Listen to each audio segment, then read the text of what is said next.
Hello, in this tutorial I'm gonna be teaching you about scopes in Roblox Studio. Let's begin. So to recap everything that we learned from the past few videos, functions are reusable pieces of code that you can use infinitely throughout your whole script, and to execute code that is found inside of these functions, you can call them. To call them, you just type in their name and then put parentheses after their name.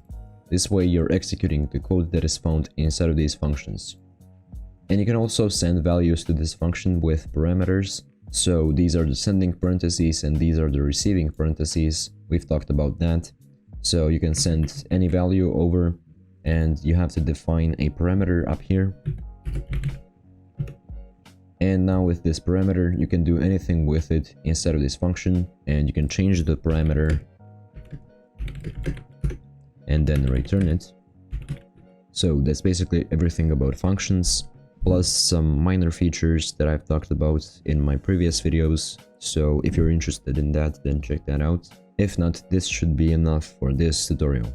Alright, now that we're done with the recap, we can finally start with the scopes. So what is a scope? Scope is basically the level of how deep a variable is inside of your code. So a perfect analogy for this would be your mom. Onions. Onions have layers. So the scopes are basically the layers of the onion. When you have an onion, you have access to the first layer of the onion. If you peel the first layer of the onion, you get the access to the second layer, and you also keep the access of the first layer. So now you have the access to both first and the second layer of that onion. And if you continue peeling off the layers of the onion, you will get access to more and more layers of that onion. And scopes basically work the same. But before I explain more about scopes, I'm gonna explain what is the difference between local and global variables. I've explained this in one of my past videos, and the key difference is that they are faster. Local variables are faster than global variables. This is because they are stored differently.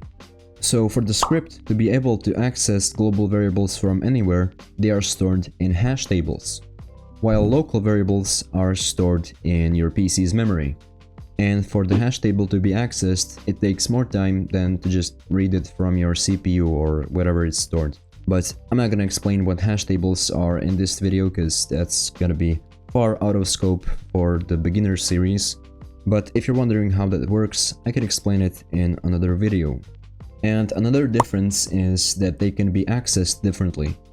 So global variables can be accessed from anywhere throughout your whole script, but local variables can only be accessed in their scope or after their scope. Okay, so let me show you what I mean when I say that local variables cannot be accessed outside of their scope. So this function right here that I've defined has a scope. How do we know that? That's because it has this indentation.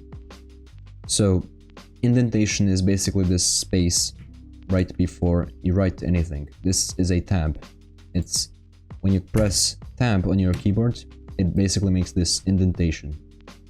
And this function has a lot of indentations. Whenever you press enter and type in anything, it's gonna have this indentation automatically. That's because function has its own scope. Now, if you want to see this indentation more clearly, go to File, go to Studio Settings, and go to Script Editor, and enable this Show Whitespace option. And I would also recommend enabling this indentation rulers, because it just makes things look a little bit nicer. I would recommend keeping these options on, because they are quite useful. And you can also define local functions. So in my first video where I explained how you can define functions, I've explained to you that functions can be defined as variables, like this. So this is also a function. This is basically the same as doing function name. So these are basically the same. And the same way, like variables, when you do local variable is equal to blah blah blah, you have this local variable. So this is a local variable and this is a global variable that is equal to a function. Now you can turn this global variable that is equal to a function into a local one by putting local before it, the same way as we did here. And if you want to define your functions like this, you can put local before your function. So this is basically the same as this. You're defining a function that is local. It works the same as a local variable. So that's what I wanted to show you. Now back to scopes. This function has a scope, and it's called the function's scope. So this variable up here, this local variable, can be accessed from anywhere because it is in the script's scope. So it's outside of any scope, it is in the main scope of the script. So anything that is after this local variable can access this local variable. So I can print this variable or do anything to it from anywhere in the script. So I can print this variable right here, or even inside of the function. It doesn't matter, because this variable can be accessed anywhere. Now, if I define a variable inside of this function, this variable here is inside of the scope of this function. What that means is that this variable cannot be accessed outside of this function. So this variable can be accessed only inside of this function. If I try to print this variable, it's gonna give me this squiggly line under it. That basically means that this is an unknown variable, like it says right here. So that's basically what scopes are. Scopes are just layers of your code. And you can also put functions inside of the functions.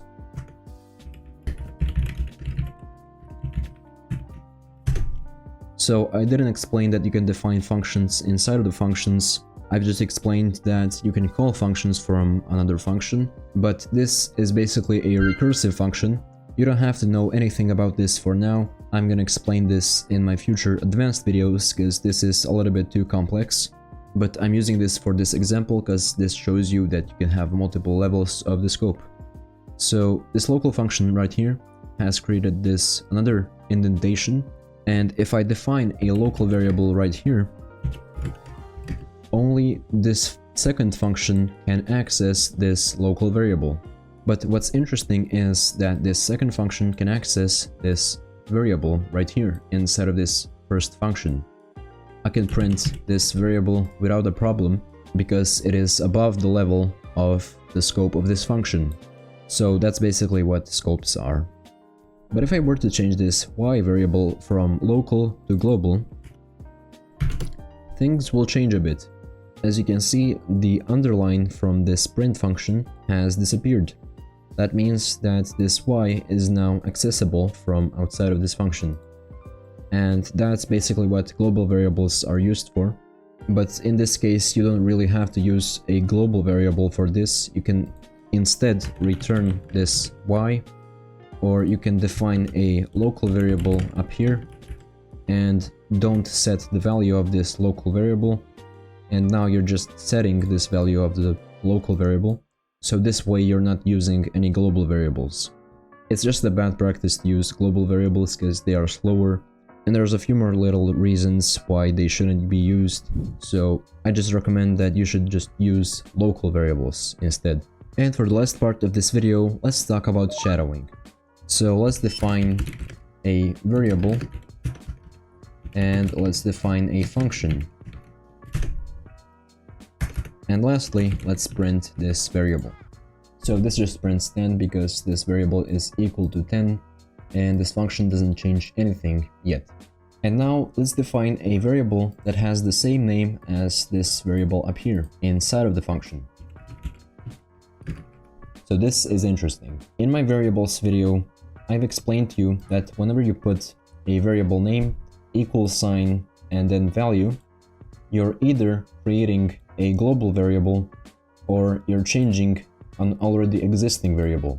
So if this variable never existed up here, you're creating a global variable. But now that it exists up here, you're changing this variable from 10 to 15. But if you put local before this, you're creating a new variable inside of this function that is in the scope of the function.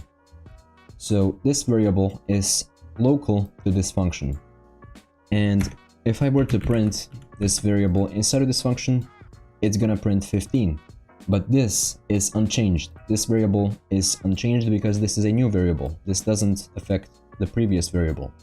So if I call this function, it's gonna print 15, and this is gonna print 10.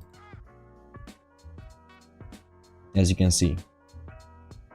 That's because this variable is local for this function, and it doesn't change the other variable that we have defined previously. But it is not recommended to use this shadowing in your code because it makes your code a little bit hard to read. So I just recommend you stick with the normal variables and don't use shadowing in your functions. So that's about everything for this tutorial. To recap it all, scopes are just levels for your variables, and they determine how deep they are in the code. In this tutorial we used functions as examples, but there's quite a few more of these types of code that have indentation and scopes in them. We'll get to know those in a bit. But that's about it for this tutorial. Thanks for tuning in, and see you in the next one.